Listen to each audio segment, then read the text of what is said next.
سنو، میرے نبی نے فرمایا میرے بیٹے انس میری ایک سنت ہے، وہ پھر کہا بڑی عظیم الشان، میرے نبی کی ہر سنت عظیم الشان ہے، لیکن آپس میں بعض سے چھوٹی ہیں، بعض بڑی ہیں۔ آپ کو میٹھا پسند تھا، یہ بھی سنت ہے، آپ نے داڑھی رکھی، یہ بھی سنت ہے، آپ نے پگڑی باندھی، یہ بھی سنت ہے۔ تو سنتوں کی تو ایک لائن لگی ہوئی ہے، ساری بہت عالی شان ہے، لیکن آپس میں بعض کا درجہ اونچا ہے، بعض کا نیچا ہے۔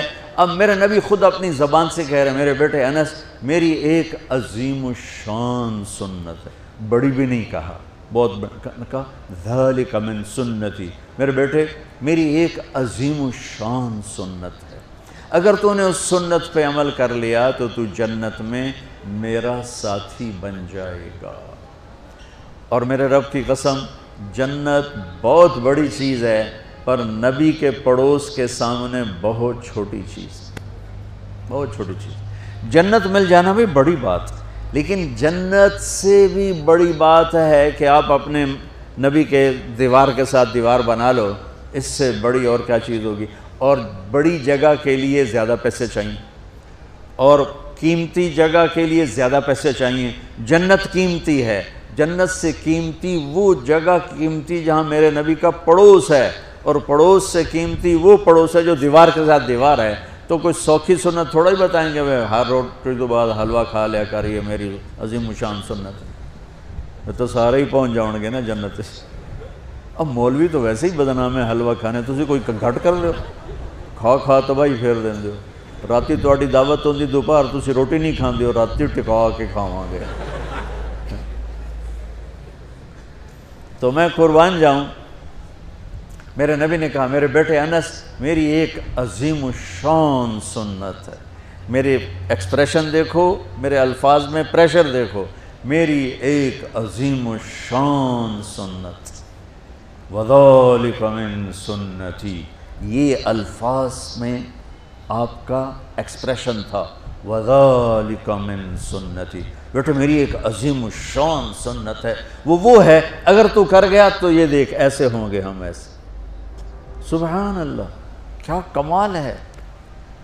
کہ وہ کیا ہے؟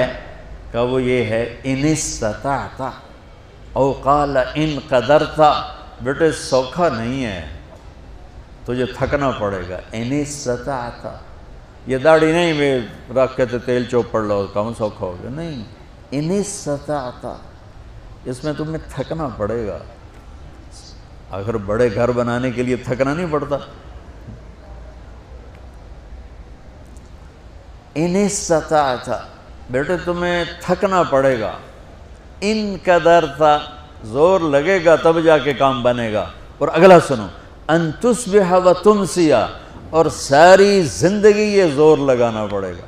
سبحان اللہ، ساری زندگی یہ زور لگانا پڑے گا، یہ ایک دفعہ کے کرنے سے ہو جائے گا، دوبارہ پھر اسی طرح شروع کرنا پڑے گا، پھر شروع، حتیٰ کہ تیری موت آئے گی اور تیری یہ جنگ جاری رہے گی، تو پھر آگے میں پھولوں کے ہار لے کے تیرے لیے کھڑا ہوں گا کہ میرا پڑوسی آ گیا، میرا پڑوسی آ گیا۔ واہ واہ، میرے بیٹے ان استطعت، کرنے میں زور لگے گا، ان تصبح و تمسی، میرے بیٹے ساری زندگی کرنا پڑے گا، ایک واری تے کافی نہیں۔ وہ کیا ہے؟ اب سنو، وَلَيْسَ فِي قَلْبِكَ غِشٌّ لِأَحَدٍ فَافْعَلْ، بیٹا اس دل میں دنیا کے کسی انسان کی نفرت نہ پیدا ہونے دیں۔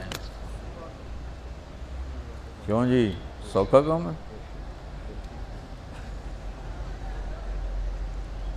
تہجد پڑھنا آسان ہے، پیدل حج کرنا آسان ہے، زکوٰۃ دینی آسان ہے، اور اس دل کو صاف کرنا بڑا اوکھا کام۔ جو یہ بچہ بچی کر گیا، بڑا بڑی کر گیا، امیر امیراً غریب غریباً کر گیا، تو پھر خوشخبری کیا ہے؟ تمہارے نبی پھولوں کے ہار لے کے کھڑے ہوں گے، آؤ آؤ آؤ، میرا بیٹا آ گیا، میری بیٹی آ گئی، میری سنت کو لے کے آ گئی۔ ارے یوں گلے لگائیں گے اور سارے دکھ درد دور ہو جائیں گے۔ اس سنت پہ عمل کرنے والوں سے دنیا خالی ہے۔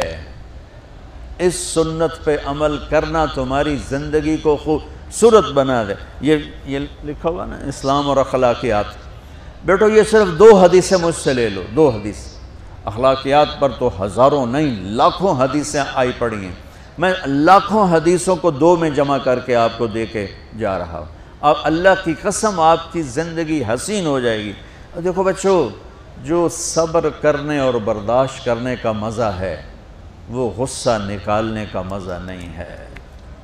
جو سہ جانے کا مزہ ہے, پی جا ایام کی تلخی کو بھی ہنس کے ناصر, غم کو سہنے میں بھی قدرت نے مزہ رکھا ہے.